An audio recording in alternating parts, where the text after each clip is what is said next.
पश्चिम बंगाल चुनाव से पहले बीजेपी का धमाकेदार मास्टर प्लान। और जी हां, मैं आपको बता दूं कि इस साल मार्च अप्रैल या फिर मई जून तक बंगाल में चुनाव होने हैं। उससे पहले बीजेपी ने जो मास्टर स्ट्रोक खेला है ना, उससे टीएमसी यानी कि ममता बनर्जी, उनके लिए काफ़ी सारी परेशानियां खड़ी हो चुकी हैं। देखिए, अभी ईडी सीबीआई का छापा भी पश्चिम बंगाल में देखने को मिला, परंतु दूसरी तरफ जो प्लान के साथ उतरी है ना भारतीय जनता पार्टी, वो काफ़ी दिलचस्प है। और इसकी वजह से तमाम जो पॉलिटिकल एक्सपर्ट्स हैं वो बीजेपी की तारीफ भी करते हैं कि जब तक दूसरी पार्टियां सोचती भी नहीं है, उससे पहले तो ऐसे ऐसे मास्टर प्लान बना के तैयार कर लेती है भारतीय जनता पार्टी की चुनाव में वो लोग उनसे काफ़ी पिछड़ते हुए नज़र आते हैं। ऐसा ही आपने देखा भी होगा कि अभी 2025 का जो बिहार इलेक्शन था, उसमें आपने देखा होगा कि 243 सीटों में से 202 सीटें एनडीए गठबंधन को मिली थी। तो ये भी एक बड़ी बात है। देखिए, अगर किसी भी चीज़ के लिए आपको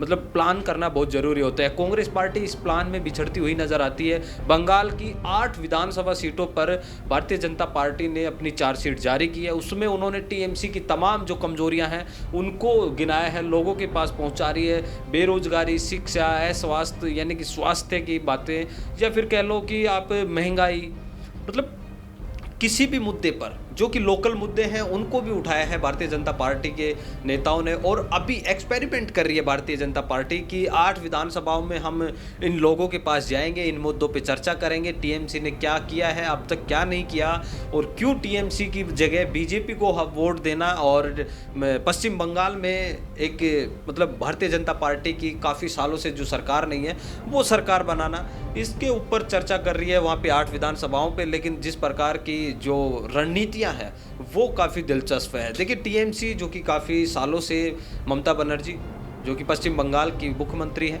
लेकिन अब उनको भी लगने लग गया है बिहार इलेक्शन के बाद कि यार हाँ, यहाँ पे भी कुछ बड़ा कर सकती है भारतीय जनता पार्टी।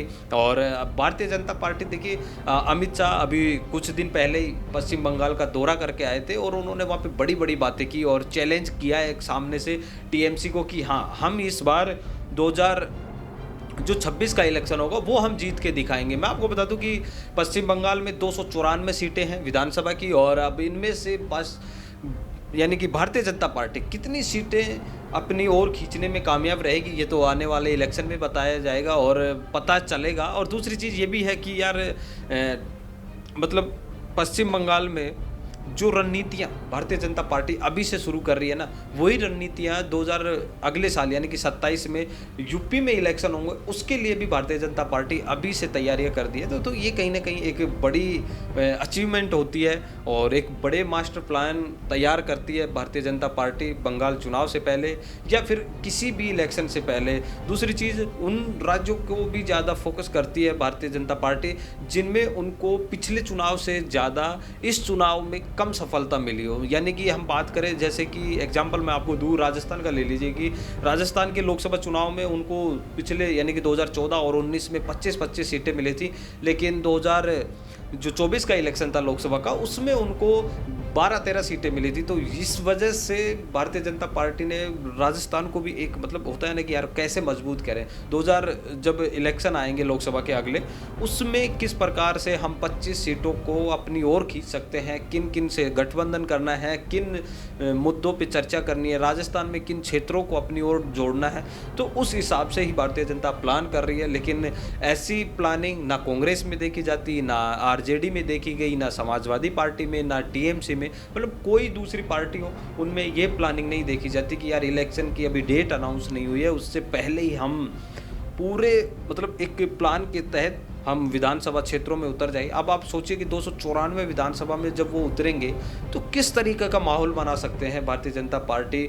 और दूसरी चीज़ ये भी कहा जाता है कि यार हाँ, भारतीय जनता पार्टी के पास फंड की कोई कमी नहीं है, तो पैसों की कमी नहीं है, तो वो अपना जो प्लान है वो काफ़ी मतलब कि 5-6 महीने पहले ही शुरू कर देती है। लेकिन दूसरी पार्टियों के पास पैसे की किल्लत है, उसकी वजह से वो कार्य नहीं कर पाती जो भारतीय जनता पार्टी करती है।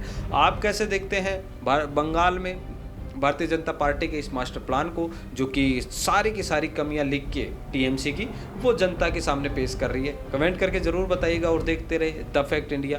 धन्यवाद। रुकिए और जरा ध्यान से सुनिए। क्या आप हमारे इन खबरों से अपने व्यापार को भी बढ़ाना चाहते हैं? तो आप भी खबरों के दौरान इस तरह के एलिमेंट्स पर अपना विज्ञापन दे सकते हैं, या फिर ऐसे खबर के 1 मिनट बाद अपना पूरा विज्ञापन डलवाएं, जो कि 8 लाख से ज्यादा सब्सक्राइबर्स और फॉलोअर्स वाले द फैक्ट इंडिया चैनल्स और पेजेस से राजस्थान के कोने कोने में पहुंचेगा और इससे आपका व्यापार, ब्रांड सब कुछ बढ़ेगा। बिजनेस अच्छा हो सकता है, लेकिन अगर नाम नहीं दिखा तो पहचान कैसे बनेगी?